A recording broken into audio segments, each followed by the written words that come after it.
Hi everyone. GST special drive 2.0 या जिसे कहा जा रहा है second special all India drive against fake registration, आज की डेट के अंदर जो जितने भी जीएसटी के स्टेक होल्डर्स हैं उनके अमंग सबसे हॉट टॉपिक बना हुआ है। तो आज की इस वीडियो के अंदर हम ये जो सेकंड स्पेशल ड्राइव चलाई जा रही है इसके अराउंड एक इन डेप्थ डिस्कशन करेंगे और इस डिस्कशन की हम शुरुआत करते हैं इस चीज़ को समझने से कि एग्जैक्टली ये स्पेशल ड्राइव चीज़ क्या है। तो जो सबसे पहले नोशन एक कॉमन बिजनेसमैन या लोगों के अमंग आता है, जैसे ही वो सुनते हैं कि गवर्नमेंट ने 2 महीने के लिए अगस्त से स्टार्ट होते हुए 2 महीने के लिए एक स्पेशल ड्राइव चला दी है, तो उनके दिमाग में सबसे पहले नोशन आता है कि गवर्नमेंट ने कोई स्पेशल पावर्स दे दी है जीएसटी ऑफिसर्स को 2 महीने के लिए, जिसके तहत वो बिजनेस प्रीमाइसेस पे जाके वेरिफिकेशन कैरी आउट कर सकते हैं। तो यहाँ पे आपको ये समझना होगा कि जो डॉक्यूमेंट जिसके थ्रू ये इंफॉर्मेशन बताई गई है कि जो सेकंड ऑल इंडिया ड्राइव चलाई जाएगी वो एक इंस्ट्रक्शन की फॉर्म के अंदर आया है। मतलब जो डॉक्यूमेंट का नेचर है वो एक इंस्ट्रक्शन है। तो इंस्ट्रक्शन से आपको ये समझना होगा कि इंस्ट्रक्शंस के थ्रू गवर्नमेंट कोई भी ऑफिसर्स को नई पावर्स नहीं दे सकती, गवर्नमेंट कोई भी एक्ट या रूल्स के अंदर अमेंडमेंट नहीं ला सकती। तो आप यहाँ पे ये समझिए कि गवर्नमेंट ने कोई भी अमेंडमेंट नहीं लाए हैं, गवर्नमेंट ने कोई भी नोटिफिकेशन इशू नहीं किए हैं, गवर्नमेंट ने रूल्स या एक्ट्स के अंदर कोई भी चेंजेस नहीं किए हैं। तो जब यहाँ पे कोई भी स्पेशल पावर अगर नहीं दी गई है तो यहाँ पे होगा क्या, जो ऑलरेडी एग्जिस्टिंग प्रोविजंस है जीएसटी एक्ट के, जो जीएसटी लॉ के एग्जिस्टिंग प्रोविजंस है, उन्हें यूज करते हुए गवर्नमेंट एक ड्राइव चलाएगी फेक रजिस्ट्रेशंस को पकड़ने के लिए। तो इसे आप इस तरह से समझिए कि गवर्नमेंट अपने जितने भी ऑफिसर्स हैं स्टेट के, सेंटर के, सभी को एक तरह से बता रही है कि हमें 2 महीने तक लग के जो फेक रजिस्ट्रेशन है उन्हें पकड़ना है, और वो साथ के साथ ये बात आपको भी सुना रही है कि मैं अपने ऑफिसर्स को इस तरह से एक बात बता रही हूँ। तो एक तरह से देखा जाए तो ये इंस्ट्रक्शंस प्राइमरली जो ऑफिसर्स है जीएसटी के उनको बताया जा रहा है कि हमें 2 महीने तक लग के फेक रजिस्ट्रेशंस को पकड़ना है, और वो पूरी की पूरी प्रोसेस इस तरह से काम करे। तो इसके बाद आपके दिमाग में एक सवाल आना लाजमी है कि जब गवर्नमेंट ये सब बात अपने ऑफिसर्स को बता रही है, कोई भी एक्ट के अंदर नए चेंजेस नहीं लाए गए, तो ये हमारे लिए क्यों जरूरी हो जाता है कि हम इस स्पेशल ड्राइव के बारे में समझें। आपके लिए ये इसलिए जरूरी हो जाता है कि आप इसे इस तरह से समझे कि आपको कहीं से पता लगता है कि जो जीएसटी डिपार्टमेंट है वो लार्ज स्केल के ऊपर वेरिफिकेशंस कैरी आउट करने वाला है। आपके एरिया के अंदर भी वेरिफिकेशंस होंगे, आपकी इंडस्ट्री के अंदर भी वेरिफिकेशंस होंगे। तो आपकी एक जिम्मेवारी बनती है कि आप अपनी प्रिपरेशंस पूरी रखें कि कल को अगर मेरे यहाँ भी वेरिफिकेशन होता है और मैं एक ऑनेस्ट टैक्स पेयर हूँ, मैं एक फेक पर्सन नहीं हूँ, तो मुझे कोई अननेसेसरी हार्डशिप ना हो इस पूरे की पूरी गवर्नमेंट की एक्सरसाइज की वजह से। तो मुझे मेरी तैयारी पूरी रखनी है। इस वजह से आपके लिए भी इस स्पेशल ड्राइव के रिगार्डिंग समझना एक बहुत इंपॉर्टेंट एस्पेक्ट बन जाता है। तो अब इसके बाद ये सवाल उठता है कि जब हमने डिस्कस किया कि गवर्नमेंट जो एक्ट के एग्जिस्टिंग प्रोविजंस है उन्हें यूज करते हुए ये स्पेशल ड्राइव करने वाली है, तो ये सवाल उठता है कि कौन से प्रोविजन है जो एक्ट के अंदर वो गवर्नमेंट को इनेबल करेंगे, जिसकी पावर यूज करते हुए गवर्नमेंट ये स्पेशल ड्राइव कैरी आउट करेगी। तो आप ये चीज़ जानते होंगे या आप इस टाइटल से भी समझ गए होंगे कि स्पेशल ड्राइव 2.0 मतलब ये दूसरी स्पेशल ड्राइव है। इससे पहले भी एक स्पेशल ड्राइव चलाई गई थी, हम जिसकी लर्निंग के बेसिस पे इन चीज़ों के आंसर दे सकते हैं। तो इससे पहले जो स्पेशल ड्राइव 1.0 चलाई गई थी वो 2023 के अंदर चलाई गई थी। तो इसके बेसिस पे क्या क्या चीज़ें हमारे सामने निकल के आई, हमने क्या क्या देखा है इस ड्राइव के थ्रू, तो हम उसके बेसिस पे समझना चाहेंगे कि सेकेंड ड्राइव के अंदर क्या होने वाला है। और मैं ये किस तरह से इन्फ्लुएंस ड्रॉ कर रहा हूँ कि जो फर्स्ट ड्राइव के अंदर हुआ उसी तरह से सेकेंड ड्राइव के अंदर भी गवर्नमेंट काम करने वाली है, क्योंकि जो कमेटी है जो फर्स्ट ड्राइव के लिए बनाई गई थी, जो इस पूरी ड्राइव को मॉनिटर कर रही थी, वही कमेटी अब सेकंड ड्राइव को भी मॉनिटर करने वाली है। तो हम इस चीज़ को समझने के लिए एक केस लॉ पे चलते हैं जो फर्स्ट जीएसटी स्पेशल ड्राइव के बाद निकल के सामने आया था। हमें इस केस लॉ के जो जजमेंट निकल के आया, लास्ट में जो डिसीजन निकल के आया कोर्ट का, उससे हमें ज़्यादा मतलब नहीं है, लेकिन इस केस लॉ के अंदर एक चीज़ का जिक्र है जिसके बारे में हमें पढ़ के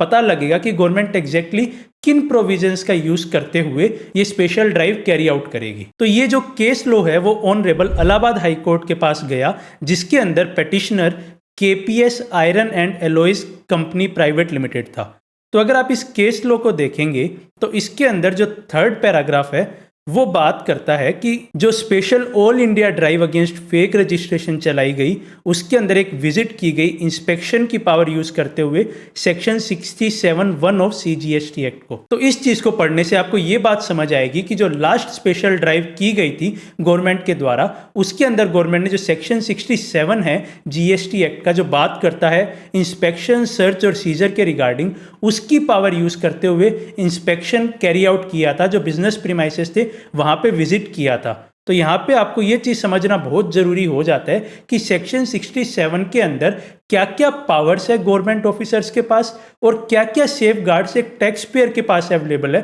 ताकि आप ये चीज समझ पाएं कि ऑफिसर क्या क्या चीजें आपकी वेरीफाई या इंस्पेक्ट कर सकता है और आप अपने आप को उन केसेस के अंदर किस तरह से बचा सकते हैं। और मोस्ट ऑफ द केसेस में सेक्शन 67 की पावर ही यूज की जाएगी गवर्नमेंट ऑफिसर्स के द्वारा। इस चीज को इस वजह से कहा जा सकता है क्योंकि ये जो अप्रोच अपनाई जा रही है GST स्पेशल ड्राइव के अंदर, वो टॉप डाउन अप्रोच है, ना कि एक बॉटम्स अप अप्रोच है। टॉप डाउन अप्रोच के अंदर जो ऑर्डर्स होते हैं वो ऊपर से आते हैं जो नीचे के ऑफिसर्स हैं उनके पास, कि आपको ये काम कैरी आउट करना है, इस तरह से ये काम कैरी आउट किया जाएगा, ना कि जो नीचे लेवल के ऑफिसर्स हैं वो अपनी मन मर्जी से वो काम कैरी आउट करते हैं। तो ऊपर से उन्हें बताया जाएगा कि जो GST special drive carry out की जानी है वो किस तरह से कैरी आउट की जानी है। उन्हें यह भी बताया जाएगा कि किस किस रजिस्टर्ड पर्सन के जहां पे जाके ये GST special drive carry out करनी है। इस सेक्शन 67 के अंदर टैक्स पेयर के पास क्या क्या सेफ गार्ड्स अवेलेबल है उसके बारे में हम डिस्कशन अभी थोड़ी देर बाद करेंगे, तो आप इंश्योर कीजिए कि आप वीडियो में बने रहें। उससे पहले हम ये डिस्कस करते हैं कि एग्जैक्टली ये इंस्ट्रक्शंस आए क्या हैं और इन इंस्ट्रक्शंस के अंदर क्या बात कही जा रही है। तो हम ये जो इंस्ट्रक्शन है इसका जो रेलिवेंट पोर्शन है, जो टैक्स पेयर्स के लिए रेलिवेंट पोर्शन है, हम सिर्फ उसे ही डिस्कस करने वाले हैं। जो ऑफिसर्स के लिए रेलिवेंट पोर्शन है कि किस तरह से पूरा प्रोसेस किया जाएगा, उसकी डिटेल्स के अंदर हम नहीं जाएंगे। तो ये इंस्ट्रक्शन अगर आप देखेंगे तो गवर्नमेंट ने इंस्ट्रक्शन नंबर 2/2024 इशू किया है, जो कि डेटेड है 12 अगस्त 2024, जो बात करता है कि एक second special all India drive चलाई जाएगी फेक रजिस्ट्रेशन के अगेंस्ट। तो ये जो सेकंड स्पेशल ड्राइव है वो इंडिपेंडेंस डे के नेक्स्ट डे से 16 अगस्त से शुरू होके 2 महीने तक नेशन वाइड ये चलने वाली है। और इसके अंदर जितनी भी स्टेट अथॉरिटीज़ है, जितनी भी स्टेट्स की है, जो भी सेंटर की अथॉरिटीज़ है, यूटीज़ की अथॉरिटी है, ये सब आपस में मिलके एक साथ काम करेंगे, एक कोऑर्डिनेटेड मैनर में काम करेंगे और एक दूसरे के साथ इंफॉर्मेशन शेयर करेंगे। तो ये जो स्पेशल ड्राइव चलाई जाती है, इसका जो मेन इंटेंट होता है वो ये होता है कि जो ये बोगस बिलिंग होती है, जहाँ से ये फेक ITC आगे से आगे ट्रांसफर किया जाता है, जो ये सारे के सारे फ्रॉड कैरी आउट किए जाते हैं, तो उनके ऊपर रोक लगाने के लिए, इससे जो गवर्नमेंट एक्सचेकर को लॉस हो रहा है रेवेन्यू का, उसको रोकने के लिए सारी की सारी फेक ड्राइव की जाती है। इसके बाद जो अगली इंपॉर्टेंट बात आपके समझने के लिए है इस इंस्ट्रक्शन से, वो ये है कि गवर्नमेंट इस पूरी की पूरी स्पेशल ड्राइव के अंदर जो एडवांस टूल्स होते हैं, जो रिस्क एनालिसिस के टूल्स होते हैं, एनालिटिक्स के टूल होते हैं, उन्हें यूज़ करने वाली है उन टैक्स पेयर्स को आइडेंटिफाई करने के लिए जो रिस्की टैक्स पेयर्स है। तो आपको यहाँ पे ये समझना होगा कि इस चीज़ का एप्लीकेशन लिमिटेड सिर्फ इस स्पेशल ड्राइव तक नहीं है। गवर्नमेंट अपने आप को एडवांस कर रही है, एनहेंस कर रही है, अपग्रेड कर रही है इन टूल्स की मदद से। तो आपको इन फ्यूचर भी काफ़ी केयरफुल रहने की ध्यान है अगर आप कोई भी फ्रॉडुलेंट एक्टिविटीज़ में इन्वॉल्व होते हैं। तो एक गवर्नमेंट किस तरह से आइडेंटिफाई करने वाली है लोगों को, तो एग्जैक्ट तरीका तो हमें नहीं पता लग सकता कि गवर्नमेंट के क्या क्या पैरामीटर्स है, कि इनके पैरामीटर्स के बेसिस के ऊपर गवर्नमेंट आइडेंटिफाई करने वाली है। लेकिन जो गवर्नमेंट टूल्स यूज़ करने वाली है वो बेसिकली एक तो जो आपका GST पोर्टल है, GSTN है, goods and service tax network है, उसकी तरफ से डेटा आएगा। उसके बाद जो आपका DGRM है, जो कि होता है directorate general of analytics and risk management, तो ये भी एक तरह से डेटा एनालिसिस करते हैं। तो उसके बेसिस के ऊपर जो हाईली सस्पिशियस और हाई रिस्क GSTN है उन्हें आइडेंटिफाई किया जाएगा। और इसके साथ साथ ये भी बात कही गई है कि जो स्टेट और सेंटर की अथॉरिटीज़ है वो जो अपने खुद के डेटा एनालिसिस और इंटेलिजेंस गैदरिंग के टूल्स है उनको भी यूज़ कर सकती है, जैसे कि बीफा, एडवेट, NIC प्राइम, ईवेबिल एनालिटिक्स। तो अगर मैं आपको थोड़ा बहुत इन टूल्स के बारे में बताना चाहूँ तो जो बीफा होता है वो होता है business intelligence and fraud analytics का टूल होता है, जो एक काफ़ी अच्छा डेटा एनालिसिस का टूल है। इसके बाद जो एडवेट ये बात कर रहे हैं वो advanced data visualisation and analytics tool है, जो एक डेटा विजुअलाइजेशन के लिए, मतलब डेटा को ग्राफिकल फॉर्म और इन सब फॉर्म के अंदर विजुअली प्रेजेंट करने के लिए काफ़ी अच्छा टूल है। इसके बाद ये यूज़ कर रहे हैं NIC प्राइम, जो national informatics centre prime tool है, जो एक बहुत अच्छा टूल है जो गवर्नमेंट को एक कंप्रीहेंसिव पिक्चर देता है। मतलब जो आपकी लिमिट नहीं करता कि जो सिर्फ जीएसटी के पास डेटा है सिर्फ वही डेटा वो देखेंगे, जो आपका डेटा और भी सारी अथॉरिटीज़ के पास है, इनकम टैक्स के पास है, या जहाँ पे भी आपका डेटा है उन सभी को यूज़ करते हुए भी आपके वो डेटा का एनालिसिस करेंगे। तो एक एनआईसी प्राइम टूल को भी वो यूज़ करने वाले हैं। इन टूल्स के अलावा जो भी एक लोकल इंटेलिजेंस है, ह्यूमन इंटेलिजेंस है, उसका भी यूज़ किया जाएगा। मतलब जो ऑफिसर्स हैं उनका एक्सपीरियंस क्या है फील्ड के अंदर काम करते हुए, या उन्हें कहीं से कोई इन्फॉर्मेशन मिलती है कि यहाँ से कोई फ्रॉडुलेंट एक्टिविटीज़ कैरी आउट की जा रही है, तो उन सब के बेसिस के ऊपर भी ये जो स्पेशल ड्राइव के अंदर आइडेंटिफाई किया जा सकता है कि किसके यहाँ पे स्पेशल ड्राइव के लिए जाना है। हमें इस डिस्कशन से ये तो पता लग गया कि गवर्नमेंट एडवांस डेटा एनालिटिक्स के टूल यूज़ करने वाली है। तो इन टूल्स के क्या पैरामीटर्स होंगे वो एग्जैक्टली तो हमें पता नहीं लग सकता,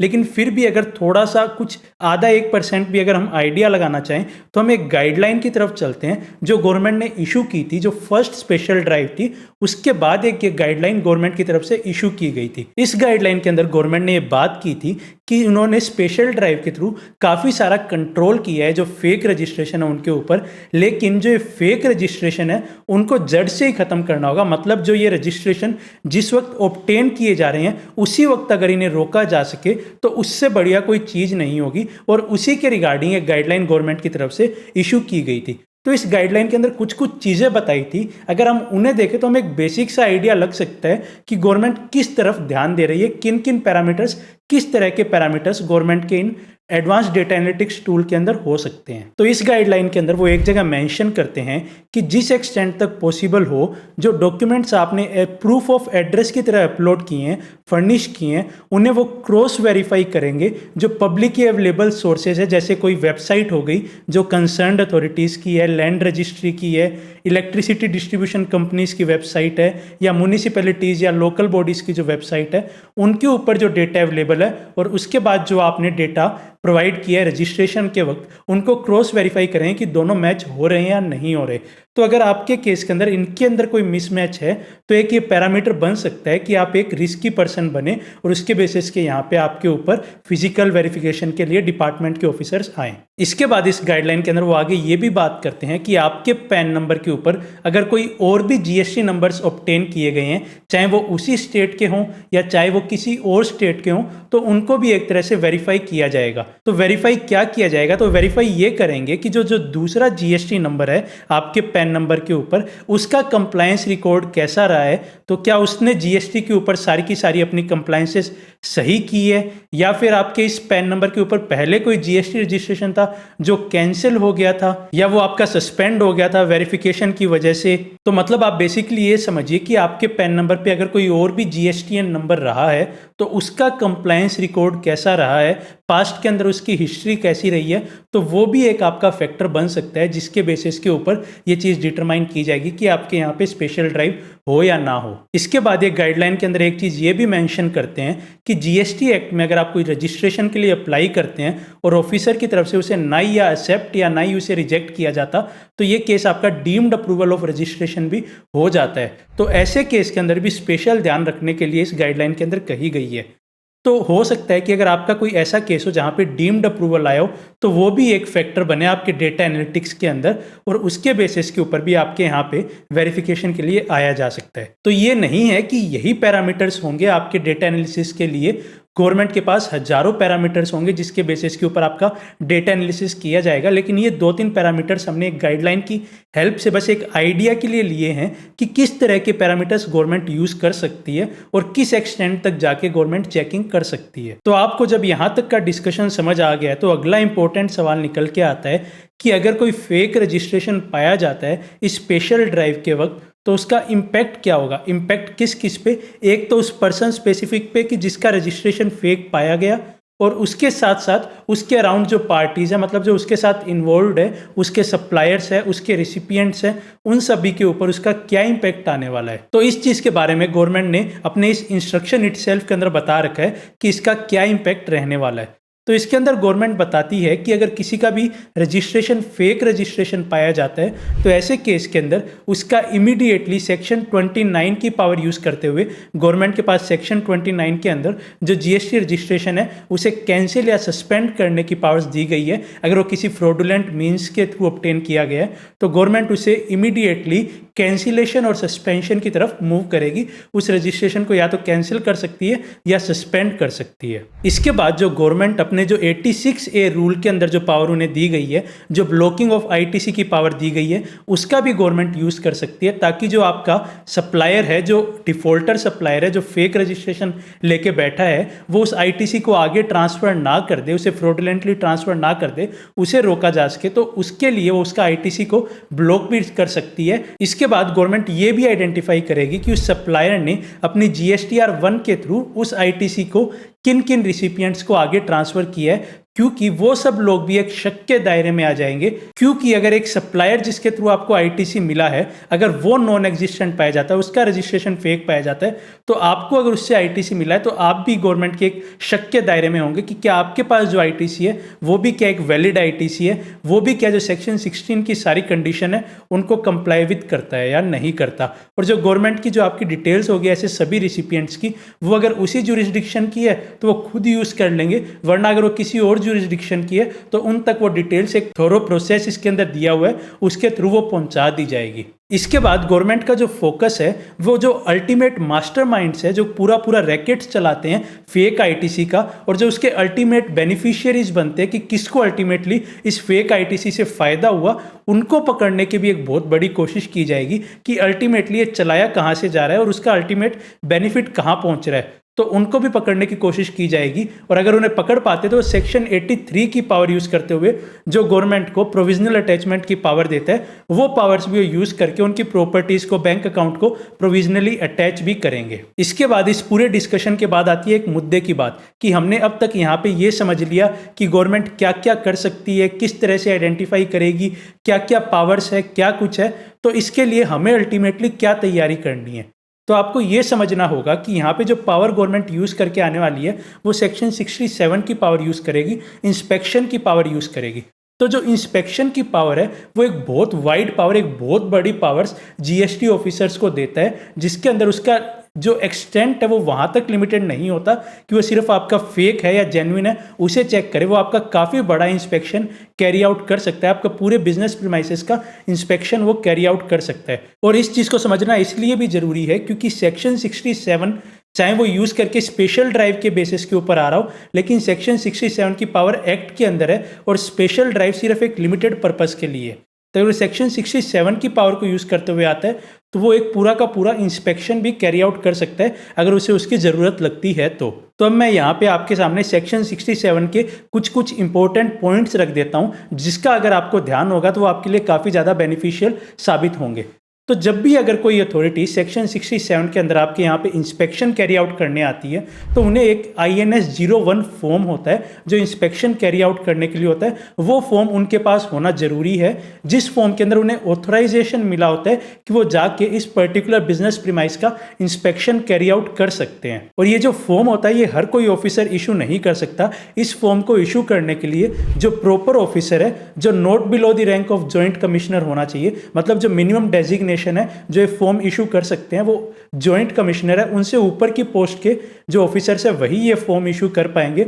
और आपकी जो स्टेट के या सेंटर के जो भी प्रिंसिपल कमिश्नर होते हैं वो एक सर्कुलर के थ्रू, नोटिफिकेशन के थ्रू ये बताते हैं कि कौन से ऑफिसर्स के पास ये पावर है कि वो एक इंस्पेक्शन के लिए INS 1 इशू कर सकते हैं। तो जब भी ऑफिसर आपके यहाँ पे इंस्पेक्शन के लिए आए तो आप सबसे पहले INS 01 की डिमांड करें। ये चीज़ इसलिए भी ज़रूरी है कि जब ये स्पेशल ड्राइव की बात चलेगी तो बहुत सारे फ्रॉड भी चलेंगे और जो लोग इनका अननेसेसरी बेनिफिट उठाना चाहेंगे आपको डीफ्रॉड करते हुए, आपके फेयर का मिसयूज़ करते हुए। तो अगर आप इन फ्रॉड से भी बचना चाहते हैं तो आपके लिए बहुत ज़रूरी है कि आप INS 01 चेक करें। अगर कोई भी ऑफिसर आपके यहाँ इंस्पेक्शन के लिए आता है और आप उन्हें बहुत पोलाइटली रिक्वेस्ट कर सकते हैं कि सर हमें आप INS 01 दिखाएं, जिससे कि हम आप इंश्योर हो सके कि आप ही ऑफिसर हैं और आप इंस्पेक्शन के लिए आए हैं, और ताकि हम आपको फुली कॉर्पोरेट कर सकें। तो आपको इस INS 1 के अंदर एक बेसिकली चेक कर लेना है कि क्या वो प्रॉपरली साइंड है, क्या प्रॉपर डेजिग्नेशन वाले ऑफिसर की तरफ से साइंड है, क्या रीजन उसके अंदर टिक्ड है, क्या कि किस वजह से हम इस इंस्पेक्शन के लिए आ रहे हैं। तो इन सब चीज़ों को, बेसिक चीज़ों को आपको INS 1 के अंदर चेक कर लेना है। इसके अलावा INS 01 से रिलेटेड एक सवाल जो काफ़ी बार पूछा जाता है वो ये होता है कि क्या हम उसकी फोटोकॉपी मांग सकते हैं क्या उसी वक्त, कि हमें इसकी फोटोकॉपी प्रोवाइड की जाए। तो आप उसी वक्त INS 01 की फोटोकॉपी नहीं मांग सकते, आप इन लेटर स्टेज ऑफ प्रोसीडिंग्स उसकी कॉपी मांग सकते हैं। उस वक्त जो ऑफिसर है उन्हें आपको उसकी फोटोकॉपी देने के लिए वो लाइबल नहीं है। इसके बाद स्पेशल ड्राइव से रिलेटेड ये भी क्वेश्चन आता है, क्या ऑफिसर हमें ये बोल सकते हैं कि आप अपने बुक्स वगैरह लेके हमारे ऑफिस आ जाइए और हम उस ऑफिस पे जाके आपका वेरिफिकेशन कैरी आउट करेंगे जो स्पेशल ड्राइव के अंडर होना है। तो आप ये समझिए कि जो GST एक्ट की पावर्स है सिर्फ उन्हें ही यूज़ करते हुए जो ऑफिसर्स है वो आपका स्पेशल ड्राइव के अंदर वेरिफिकेशन कर सकते हैं, इसके अलावा वो आपका वेरिफिकेशन नहीं कर पाएंगे। तो इस तरह से वो किसी भी तरह से आपको ऑफिस नहीं बुला सकते अनटिल अनलेस वो अगर आपकी ऑडिट की पावर यूज़ नहीं करते, जो उनके पास सेक्शन 65 के अंदर ऑडिट की पावर दी गई है उसे यूज़ करते हुए आपकी प्रॉपर ऑडिट कैरी आउट नहीं करते, तो वो आपको ऑफिस बुला के बुक्स के साथ इस तरह का वेरिफिकेशन नहीं कर सकते। और ऑडिट की पावर यूज़ करना ऑल टुगेदर एक डिफरेंट पावर हो जाएगी, उसका स्पेशल ड्राइव से कोई भी कनेक्शन नहीं होगा। और इसके बाद आपको यहाँ पे ये भी ध्यान रखना है कि जो ऑफिसर्स है वो इंस्पेक्शन के वक्त कोई भी स्पॉट रिकवरी नहीं कर सकते। स्पॉट रिकवरी मतलब वो आपके प्रीमाइसेस पे आए और वो बोले कि आपके यहाँ पे ये गलतियां हैं तो इसके ऊपर इतना टैक्स बन रहा है और आप इसे अभी पे कीजिए, वॉलंटरली पे कीजिए। तो इस तरह की कोई भी स्पॉट रिकवरी वो आपसे नहीं कर सकते आपके प्रीमाइसेस के ऊपर, आप इसे इजीली डिनाई कर सकते हैं कि हम कोई भी पेमेंट नहीं करेंगे और हम इसे आगे जाके प्रोसीडिंग को फर्दर स्टेजेस के ऊपर लेके जाना चाहते हैं। क्योंकि आपको यहाँ पे ये भी समझना होगा कि ये जो प्रोसीडिंग्स है वो स्टार्टिंग है, कोई भी एंडिंग नहीं है। मतलब ये किसी भी प्रोसीडिंग का स्टार्टिंग पॉइंट होगा, आगे जाके इसके बाद नोटिसेज होंगे और आपके पास और भी रेमेडीज अवेलेबल है जिनका आप यूज़ कर सकते हैं। तो इससे आप कतई ना घबराए कि अगर ये इंस्पेक्शन हो गया और उन्होंने बोल दिया फ्रॉडुलेंट है तो आप फ्रॉडुलेंट हो गए। इस चीज को आप जो एक डिपार्टमेंट की तरफ से जनवरी के अंदर प्रेस रिलीज इशू की गई थी उसके थ्रू भी समझ सकते हैं। तो ये प्रेस रिलीज जो first special drive carry out की गई थी, जो लास्ट ईयर कैरी आउट की गई थी, उसके बारे में कुछ इन्फॉर्मेशन देती है और ये इन्फॉर्मेशन जनवरी 2024 तक की है। तो इसके अंदर ये बताते हैं कि टोटल 44,015 करोड़ रुपीस का जो डिटेक्ट किया गया था, ITC का इवेजन, टैक्स का इवेजन डिटेक्ट किया गया था। और इसमें से टोटल 4,646 करोड़, जो इसका लगभग मोटा मोटी 10% हो रहा है, उसे सेव कर लिया गया। किस तरह से? 3800 करोड़ तो बाय ब्लॉकिंग ऑफ ITC जो सेक्शन 86A के अंडर ब्लॉक करते हैं, और 844 करोड़ उसे रिकवरी करते हुए। तो आपको ये भी समझना होगा कि जो 3802 करोड़ ब्लॉकिंग की बात कर रहे हैं वो भी एक तरह से अभी तक रिकवरी नहीं हुई है, वो बस ITC ब्लॉक हुआ है। तो यहाँ पे आपको ये समझना होगा कि ये जो स्टेज है वो पहली स्टेज है प्रोसीडिंग की। इसके बाद अभी प्रोसीडिंग्स काफ़ी लंबी है। अगर आपके अगेंस्ट आप एक जेन्युइन टैक्स पेयर है और आपके अगेंस्ट भी कोई एक्शन ले लिया जाता है तो आपको कतई ये घबराने की जरूरत नहीं है कि यहाँ पे तो हो गया तो अब मैटर खत्म है। आपके पास आगे अभी काफ़ी सारे ऑप्शंस अवेलेबल रहते हैं। इसके बाद एक पॉइंट ये भी आ जाएगा कि क्या इस इंस्पेक्शन के बाद वो हमें समन करके सेक्शन 70 के अंदर ऑफिस बुला सकते हैं कुछ इन्फॉर्मेशन वगैरह मांगने के लिए। तो हाँ, वो आपको डेफिनेटली सेक्शन 67 के इंस्पेक्शन के बाद आपको समन करके ऑफिस बुला सकते हैं अगर उन्हें कोई इन्फॉर्मेशन की रिक्वायरमेंट है। लेकिन आपको इस पूरे के अंदर ये चीज़ समझनी होगी कि उनके पास इतना टाइम और रिसोर्सेज नहीं होगा। उन्हें 2 महीने के अंदर पूरे इंडिया बेसिस के ऊपर ये एक्सरसाइज कैरी आउट करनी है। तो अपना स्कोप जहाँ तक है काफ़ी लिमिटेड रखेंगे। जो फेक रजिस्ट्रेशन है उनको वेरीफाई करने के लिए इस एक्सरसाइज का वो यूज़ करेंगे। तो ये सब चीज़ें कर सकते हैं, लेकिन क्या वो करेंगे या नहीं करेंगे वो उनके रिसोर्सेज और टाइम के ऊपर डिपेंड करेगा। इसके बाद उन्होंने बोला कि वो अपने रूल 86A की पावर यूज़ करते हुए आपके ITC को ब्लॉक कर सकते हैं या सेक्शन 83 की पावर यूज़ करते हुए आपका जो प्रोविजनल अटैचमेंट है वो कर सकते हैं। लेकिन आपको ये समझना होगा कि जो 86A के अंदर जो आपका ITC वो ब्लॉक कर सकते हैं वो बहुत कैजुअली इसे ब्लॉक नहीं कर सकते। वो एक लिमिटेड केसेस दिए हुए हैं, सिर्फ उन्हीं कंडीशन के अंदर उस ITC को ब्लॉक किया जा सकता है। तो आपके अंदर यहाँ पे भी ये सेफ गार्ड अवेलेबल है और यहाँ पे भी उनके पास प्रॉपर अथॉरिटी होनी चाहिए। वो अथॉरिटी होगी तभी वो ब्लॉक कर पाएंगे। और जो सेक्शन 83 प्रोविजनल अटैचमेंट की बात करता है तो वो अटैचमेंट सिर्फ प्रोविजनली होता है ताकि वो रेवेन्यू के इंटरेस्ट को प्रोटेक्ट किया जा सके। ऐसा नहीं होता कि वो प्रॉपर्टी या बैंक अकाउंट तभी से आपके वो डिपार्टमेंट के हो जाएंगे, वो प्रॉपर्टी आपकी रहेगी जब तक वो प्रोसीडिंग चलेगी। बस इससे जो डिपार्टमेंट है वो अपना रेवेन्यू को प्रोटेक्ट कर पाएगा। तो इस डिस्कशन से हमने समझा कि सेक्शन 67 के अंदर जो ऑफिसर्स है वो काफ़ी वाइड पावर इंजॉय करते हैं और वो काफ़ी लंबा चौड़ा इंस्पेक्शन कैरी आउट कर सकते हैं। लेकिन अगर आप इसके बाद भी मेरे से पूछे कि हमें बेसिकली किन किन चीज़ों का ध्यान रखना चाहिए अगर स्पेशल ड्राइव से रिलेटेड जो भी हम ध्यान रख सके तो क्या रखना चाहिए, तो गवर्नमेंट का एक ही स्पेशल ड्राइव के अंदर फोकस है कि जो फोर्स डॉक्यूमेंट है, मतलब जो नकली डॉक्यूमेंट्स, गलत डॉक्यूमेंट्स यूज़ करके रजिस्ट्रेशन ले लिए गए हैं, उनका हम वेरीफाई करें और चेक करें कि वो सही है या नहीं है, और अगर वो गलत है तो उन केसेस के अंदर वो कैंसिलेशन और सस्पेंशन की तरफ जा सकते हैं। तो एक चीज़ बहुत कॉमनली देखी जाती है, जो रेंट एग्रीमेंट यूज़ किए जाते हैं रजिस्ट्रेशन के लिए, उन्हें जनरली 11 महीने का बनवाया जाता है, और एक बार वो रेंट एग्रीमेंट से बेसिस के ऊपर आपको रजिस्ट्रेशन मिल गया, उन रेंट एग्रीमेंट्स को दोबारा रिवाइज ही नहीं किया जाता। तो अगर आप ये इंश्योर करें कि यार आपके रेंट एग्रीमेंट्स पुराने बने हुए हैं और 11 महीने के हैं और कभी के एक्सपायर हो गए, सालों पहले एक्सपायर हो गए, तो अगर आप उनके केसेस के अंदर जो नेसेसरी एक्शन है वो ले और उन्हें आप सही से वैलिड रेंट एग्रीमेंट बनाएं, अदरवाइज आपके लिए प्रूव करना मुश्किल हो जाएगा कि जिस प्लेस ऑफ बिजनेस से आप बिजनेस कर रहे हैं वो एक्चुअली में आपके पास है या नहीं है। इसके बाद दूसरा ये भी देखा जाता है कि मान लीजिए आप बिजनेस किसी एक प्लेस से कैरी आउट कर रहे हैं और आपके जो माल वगैरह है, जो आपके गुड्स वगैरह है, वो किसी और गोडाउन के अंदर दूसरी प्लेसेस के ऊपर रहते हैं, तो आप इन केसेस के अंदर जो दूसरी प्लेसेस हैं उन्हें आप एज एडिशनल प्लेस अपने रजिस्ट्रेशन के अंदर नहीं दिखाते। तो ऐसे केसेस के ऊपर भी गवर्नमेंट की काफ़ी अच्छी से नज़र रहेगी, क्योंकि इन तरह से काफ़ी बड़ा टैक्स इवेजन किया जा सकता है। तो इस तरह से भी अगर आप कोई प्रैक्टिस है आपकी, तो आप दूसरी जगह अगर अपना कोई गुड्स रखते हैं तो आप उसे भी एज ए एडिशनल प्लेस दिखाएं, ताकि अगर वो आएँ तो उनके पास एक नेसेसरी इन्फॉर्मेशन हो कि हाँ ये भी हमारी एडिशनल प्लेस ऑफ बिजनेस है। या फिर ऐसा भी हो सकता है कि आपने अपनी प्लेस ऑफ बिजनेस चेंज कर ली, लेकिन जीएसटी पोर्टल के ऊपर आपने अपडेशन ही नहीं किया कि हमारी प्लेस ऑफ बिजनेस चेंज हो गई, तो ऐसे केस के अंदर भी आपको प्रॉब्लम्स का सामना करना पड़ सकता है। तो इस वजह से आप जो भी आपकी लेटेस्ट अपडेटेड डिटेल है वही पोर्टल के ऊपर रखें, और जो अमेंडमेंट्स आपको नेसेसरी करने हैं वो आप करके रखें। इसके बाद इंस्पेक्शन के अंदर काफ़ी बार देखा जाता है कि जो आपके स्टॉक्स के वेरिफिकेशन है, जो बुक्स के अंदर आपका स्टॉक है और जो फिजिकल स्टॉक आपके पास अवेलेबल है उसका वेरिफिकेशन किया जाता है। तो आप इंश्योर करें कि जिस एक्सटेंट तक आपका पॉसिबल हो उस एक्सटेंट तक आप अपने स्टॉक को फिजिकली और जो बुक्स के अंदर उसे मैच करने का कोशिश करें। अगर कुछ डिफरेंसेस है तो आप उसका रिकंसिलेशन एक दे सकते हैं कि इस वजह से डिफरेंसेस है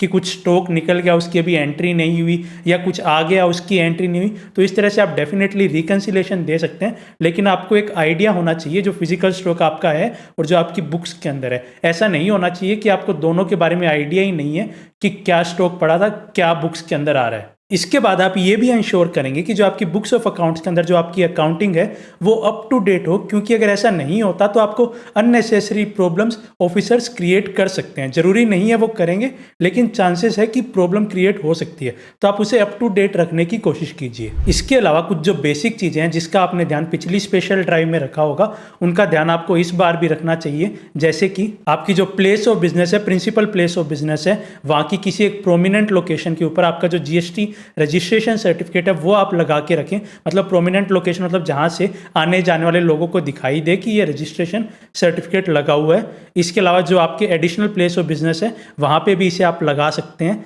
इसके अलावा जो आपका बाहर जो बोर्ड लगाएंगे, डिस्प्ले बोर्ड, वहां पे आप इंश्योर करें कि आपका जीएसटीएन लिखा हो, जीएसटी नंबर लिखा हो, और आप वहां पे एड्रेस भी लगा सकते हैं आप उस अपने डिस्प्ले बोर्ड के ऊपर। इसके बाद आप अपने जो किसी भी एक प्रोप्राइटर है, या आपका कोई डायरेक्टर हो गया, या आपका कोई पार्टनर हो गया, ऑथराइज्ड पर्सन हो गया, उसमें से किसी एक के केवाईसी डॉक्यूमेंट आप रख सकते हैं जो आपके वेरिफिकेशन के वक्त हेल्पफुल हो सकते हैं। और अगर किसी पॉसिबल हो पाए तो ऐसे कोई एक पर्सन वहाँ पे फिजिकली भी अवेलेबल रहे तो वो काफ़ी ज़्यादा अच्छा होगा। इसके अलावा आपने जो डॉक्यूमेंट्स लगाए थे रजिस्ट्रेशन के वक्त, जैसे जो बेसिक डॉक्यूमेंट्स थे, इलेक्ट्रिसिटी बिल हो गया, रेंट एग्रीमेंट हो गया, या फिर आपकी जो रजिस्ट्री वगैरह थी, या आपके जो भी ये डॉक्यूमेंट्स आपने लगाए थे रजिस्ट्रेशन के वक्त, वो भी आप इंश्योर करें कि वो भी आपके पास अवेलेबल हो एक फाइल के अंदर प्रॉपर्ली। इसके बाद कई बार ये भी सवाल आता है कि अगर किसी एक प्रीमाइसेस के अंदर ही काफ़ी सारे बिजनेस चल रहे हैं तो क्या ऐसे केस के अंदर वो चीज़ अलाउड है, या ऐसे केस के अंदर भी ऑफिसर्स कोई इशू क्रिएट कर सकते हैं। तो आप ये इंश्योर करें कि वो जो भी प्रीमाइसेस पे अलग अलग बिजनेस चल रहे हैं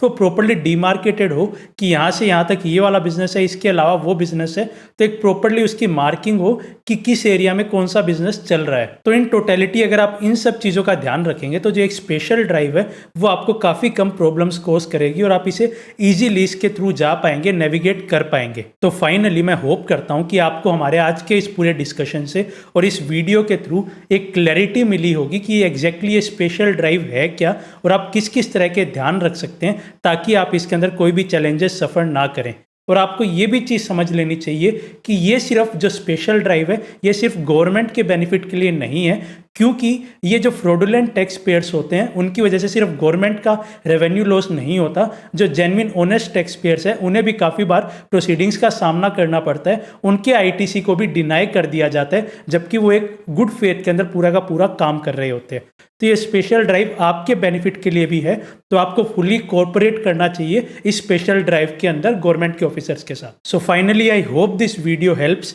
and thanks for watching, stay tuned.